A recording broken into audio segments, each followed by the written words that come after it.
அனைவருக்கும் வணக்கம். நான் திருமதி அகலங்கன்.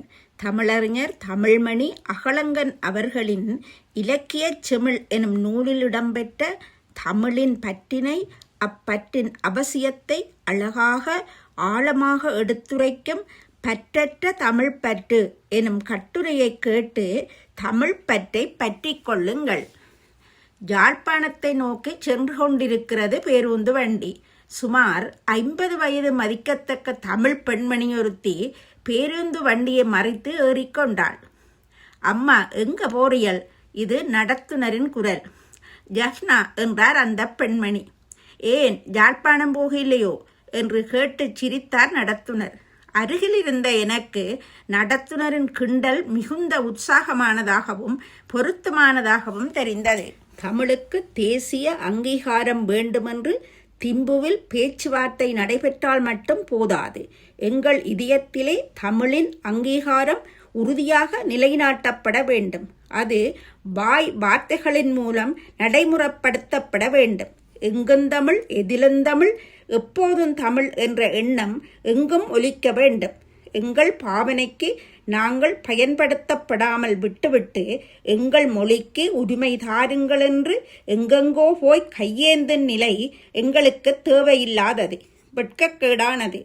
எமது கடந்த கால அரசியல் வரலாற்றில் தமிழுக்கு உரிய அங்கீகாரம் கோரி போராட்டம் நடத்திய அரசியல் கட்சிகள் தம் கட்சி பெயர்களையும் தம்முடைய பெயர்களையும் ஆங்கில மோகத்துக்குள் புதைத்தே வைத்திருந்தனர்.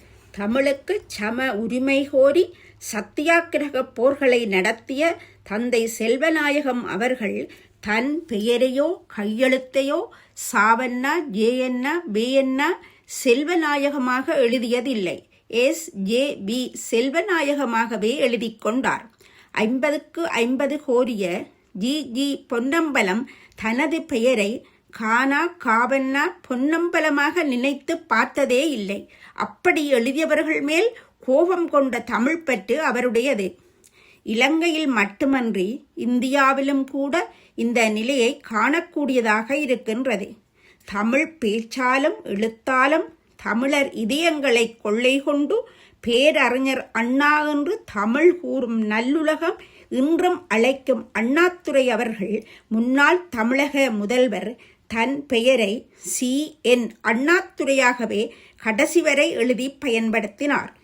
இன்றைய தமிழக முதல்வர் MGR ஆக திரையில் அறிமுகமாகி அரசியலிலும் MGR ஆகவே வாழ்ந்து கொண்டிருப்பவர்.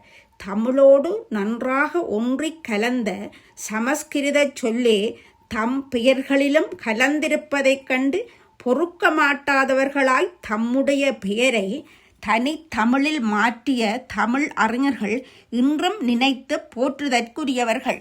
சூரிய நாராயண சாஸ்திரிகள் தன்னுடைய பெயரை பருதிமாற் கலைஞர் என்றும், வேதாசலம் பிள்ளையவர்கள் தன்னுடைய பெயரை மறைமலை அடிகள் என்றும் கருத்து மாறுபாடில்லாமல் தனி தமிழில் மாற்றிக்கொண்ட கதை தமிழ் உணர்வின் உச்சக்கட்டமான வெளிப்பாடாகும். தமிழாராய்ச்சி மகாநாடுகள் கூட்டப்படுகின்றன. உலக மொழிகள் பலவற்றில் தமிழ் ஆதிக்கம் செலுத்தி இருப்பதாக ஆராய்ச்சி முடிவுகள் வெளியிடப்படுகின்றன.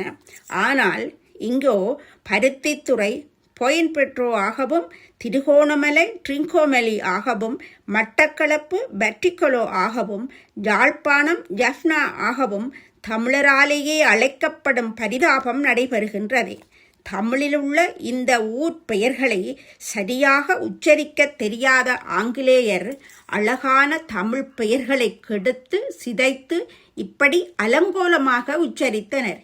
இந்த அநாகரிகத்தையே நாகரிகமாக எண்ணி இன்றும் பலர் அப்பெயர்களையே பயன்படுத்துவது மிகவும் கேவலமானது. துகில் உரிந்த துச்சாதனனை திரௌபதி போற்றினால் எப்படி இருக்குமோ அப்படி இருக்கிறது இந்த ஆங்கில மாயை.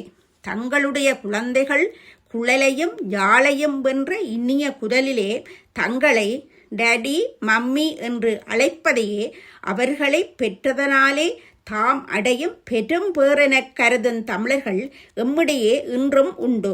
குழந்தைகளின் பெயர்களிலே கூட தமிழ் பெயர்களை காண்பது அருமையாகி வருகின்றது. தம்முடைய கையெழுத்தை ஆங்கிலத்தில் வைப்பதே தாங்கள் கற்ற கல்வியின் பெரும் பேறு என்றும் அதுவே தமக்கு உயர் மதிப்பை கொடுப்பது என்றும் எங்கள் தமிழர் பலர் இன்றும் நம்பிக்கொண்டிருக்கும் இழிநிலை தொடர்ந்து கொண்டே இருக்கின்றது. கையெழுத்து வைக்கக்கூட பயன்படாத மொழிக்கு போராட்டம் ஏன், அங்கீகாரம் ஏன்? சேமமுற வேண்டுமெனில் தெருவெல்லாம் தமிழ் முழக்கம் செழிக்கச் செய்வீர் என்ற பாரதியின் பாடலின் பொருளற்றதாகிவிட்டது. தேமதுர தமிழோசையை உலகமெல்லாம் பரவச் செய்வதற்கு முன் எமது சகல பாவனைகளிலும் தமிழை பயன்படுத்துவது மிக மிக முக்கியமானது. உட்சுவர் தீட்டப்படாமல் புறச்சுவர் தீட்டப்படுவதில் என்ன பயன்? பற்றற்ற தமிழ் பற்றினை இனியும் பற்றுவது நல்லதல்ல. வீட்டிலும் ஏட்டிலும் நாட்டிலும் எல்லா தொடர்புகளையும் தமிழிலேயே செய்ய தொடங்கினால் அது தமிழுக்கு தமிழரே கொடுக்கும் அங்கீகாரம் ஆகும். கையேந்தி பெறும் அங்கீகாரம் நிலைப்பதுமில்லை, நீடிப்பதுமில்லை. நன்றி, வணக்கம்.